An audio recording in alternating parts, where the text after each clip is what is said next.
প্রিয় ভাই বোনেরা, আসসালামু আলাইকুম। আশা করি নিশ্চয়ই সকলে আল্লাহর রহমতে ভালো আছেন। আজকে এই মুহূর্তে আমি আপনাদের সামনে আহ, আমাদের অনেকগুলো চিন্তাভাবনা যেগুলো এর ভিতরে আপনাদের সাথে আলাপ করেছি, সমাজের বিভিন্ন শ্রেণী বিভিন্ন পেশার মানুষকে নিয়ে, ঠিক একই রকমভাবে আজকে এমন এক শ্রেণী পেশার মানুষের সম্পর্কে আপনাদের সাথে আলাপ করতে চাই, যাদের সাথে আমাদের সম্পর্ক জীবনের খুব আনন্দ মুহূর্তে, আবার খুব কষ্টের মুহূর্তেও, জীবনের বিভিন্ন গুরুত্বপূর্ণ বাঁকে আমরা এই মানুষগুলোর কাছে যাই, তাদের পরামর্শ গ্রহণ করি।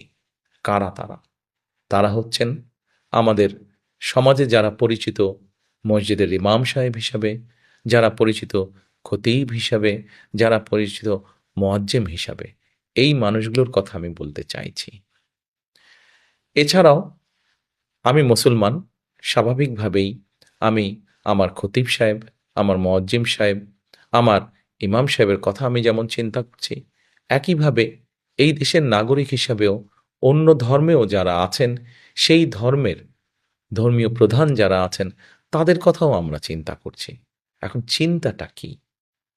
দেখুন, একটু আগেই বললাম যে এই মানুষগুলো আমাদের জীবনের সুখ দুঃখ বেদনা সব কিছুর সাথে কম বেশি তারা জড়িত আছেন। যেহেতু তারা জড়িত আছেন, আমি মনে করি, আমার দল মনে করে, আমাদের দল মনে করে যে এই মানুষগুলোর পাশেও রাষ্ট্র বা সরকারের দাঁড়ানো উচিত।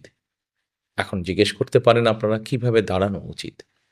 আমরা বিভিন্নভাবে বিভিন্ন শ্রেণী পেশার মানুষকে চেষ্টা করছি কিভাবে তাদের পাশে বিভিন্ন সহযোগিতা নিয়ে দাঁড়ানো যায়। নারীদের পাশে কিভাবে দাঁড়ানো যায় নারীদেরকে স্বাবলম্বী করার জন্য, কৃষকের পাশে কিভাবে দাঁড়ানো যায় কৃষককে স্বাবলম্বী করার জন্য।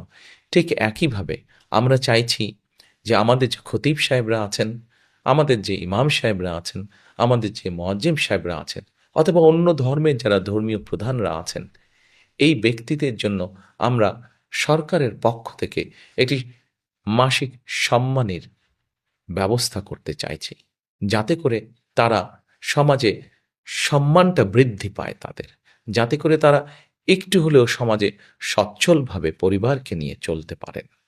শুধু তাই নয়, আমরা চাইছি একইভাবে এই ব্যক্তি সম্মানী ব্যক্তি যাদের কথা বললাম, এই ব্যক্তিদের মধ্যে যদি কোনো রকম প্রশিক্ষণ দেওয়ার মাধ্যমে তাদের দক্ষতা বৃদ্ধি করা সম্ভব হয়, তাহলে আমরা সেই ব্যবস্থাটাও করতে চাইছি, যাতে করে সেই মানুষটি তার ভেতরে যেই অন্য গুণ আছে সেটি প্রকাশ করার মাধ্যমে তার অর্থনৈতিক উপার্জন সৎ উপায়ে যাতে বৃদ্ধি করতে সক্ষম হন।